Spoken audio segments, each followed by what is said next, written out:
ఇల్లు లేని నిరుపేదలందరికీ గృహలక్ష్మి పథకం ఒక వరం లాంటిదని జగిత్యాల జిల్లా కోరుట్ల ఎమ్మెల్యే విద్యాసాగర్ రావు అన్నారు.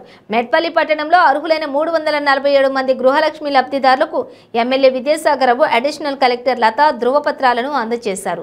ఈ సందర్భంగా ఎమ్మెల్యే మాట్లాడుతూ గృహలక్ష్మి పథకం నిరంతర ప్రక్రియ అని, ఇల్లు లేని నిరుపేదలందరికీ తప్పకుండా ఇల్లు నిర్మిస్తామని తెలిపారు. ఇక ఉమ్మడి కరీంనగర్ జిల్లాలోనే మొట్టమొదటి లబ్ధిదారులను ఎంపిక చేసి మంజూరు పత్రాలు అందజేశామని ఎమ్మెల్యే అన్నారు. అందరికీ పేరు పేరున నమస్కారం అమ్మా. ఒక్కసారి అందరు చేతులెత్తి జై తెలంగాణ అంటారా? ఒకసారి జై తెలంగాణ. మొగోళ్ళు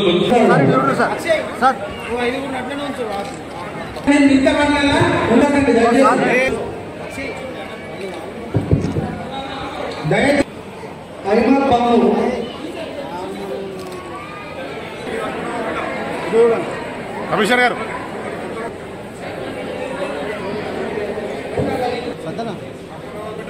సత్యం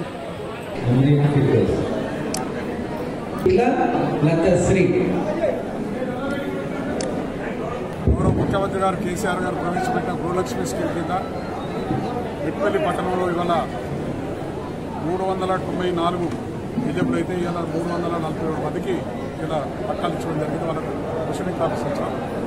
3 లక్షలతో వాళ్ళు వాళ్ళ ప్లేస్లో ఇల్లు కట్టుకునే విధంగా ప్రభుత్వం ఏర్పాటు చేసిన కార్యక్రమానికి ఇలా అడిషనల్ కలెక్టర్ గారు, మా మున్సిపల్ చైర్మన్, మా గౌరవ కౌన్సిలర్ అందరూ కూడా పాల్గొని దాన్ని విజయవంతం చేశారు. ఎవరైతే ఎవరైనా అప్లై చేసుకుని వాళ్ళకు కూడా మనకు సందేశం ఇస్తున్నాం ఏంటంటే, మర్చిపోయో తెలియకను అప్లై చేసుకున్నప్పుడు ఇప్పటికీ మున్సిపల్లో తెచ్చి ఇవ్వండి. ఇస్తే తొందరలో ఒకటి ఎలక్షన్ అయిన తర్వాత, ఎందుకంటే ఎలక్షన్ కూడా వస్తుంది కనుక చేయలేం కనుక ఎలక్షన్ కాగానే మళ్ళీ వచ్చే సంవత్సరం మళ్ళీ మనకు 400-500 టౌన్కి ఇస్తాం. ఉన్న కాడికి ఇచ్చేసాం. ఎవరైతే ఎలిజిబుల్ అయినా ప్రతి ఒక్కరికి ఇచ్చేసినాం. ఇక్కడ 2 పట్టణాలు, అక్కడ 400 చిల్లర ఎలిజిబుల్ అయ్యారు, ఇక్కడ 300 చిల్లర ఎలిజిబుల్ అయితే అందరికీ కూడా 800 ఇండ్లు మొత్తం ఇచ్చడం జరిగింది. కరీంనగర్ ఉమ్మడి జిల్లాలోనే మొట్టమొదటిగా మెట్పల్లి వాళ్ళు స్టార్ట్ చేస్తాం. రేపు ఎల్లుండి రోడ్లలో స్టార్ట్ చేస్తున్నాం. గ్రామాలలో కూడా లిస్ట్ వస్తున్నది. గ్రామాల లిస్టు కూడా దాదాపు 5-6 కూడా గ్రామాలలో కూడా మండల వారీగా అన్ని గ్రామాల గురించి దాదాపు 3000 మంది ఇల్లు ఇస్తున్నాం కనుక ముందు భవిష్యత్తులో ఇల్లు లేదు అనే నిరుపేద ఉండద్దు, స్థలం ఉన్న వారికి ప్రతి ఒక్కరికి ఇవ్వాలని చెప్పి ఉద్దేశంతో ఇల్లు ఇస్తున్నాం. ఇది ఒక మంచి స్కీమ్. ఇది ముఖ్యమంత్రి గారి ఆలోచనతో. ఎందుకంటే ఇదివరకు డబుల్ బెడ్రూమ్ ఇల్లు పెట్టాం.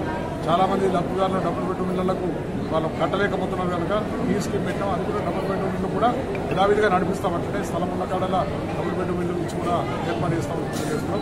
అప్పటికి మరి రేట్లు పెరిగినా కనుక కాంట్రాక్టర్ రిజల్ట్ రాకుండా వెనుకబడ్డది. దాని కూడా గౌరవ ముఖ్యమంత్రి గారు తీసుకుపోయి కొంత డబ్బులు పెంచారు కానీ డబుల్ బెడ్రూమ్ ఇల్లు కూడా ఇస్తాం.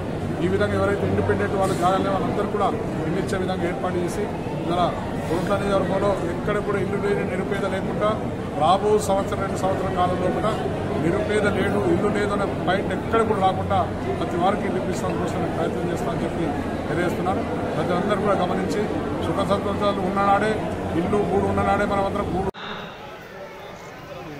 సమీనా బేగం అమ్మారండి. మాగేని స్వప్న. తర్వాత 13వ వార్డు లబ్ధిదారులు బాల్క సుస్మిత. కొత్తపల్లి శారద. వసీం ఉన్నీసా. బుగ్గిల్ల లక్ష్మి. రేగల్ల భూలక్ష్మి. బుగ్గిల్ల లక్ష్మి, రేగల్ల భూలక్ష్మి. 16వ వార్డు కౌన్సిలర్ రెడీ ఉన్నారు. 16వ వార్డు. తర్వాత 17వ వార్డు బోలుమల సాయ వరలక్ష్మి. పద్మ. లోలపు రాజు. తర్వాత 19వ వార్డు మహమ్మద్ సుల్తానా బేగం.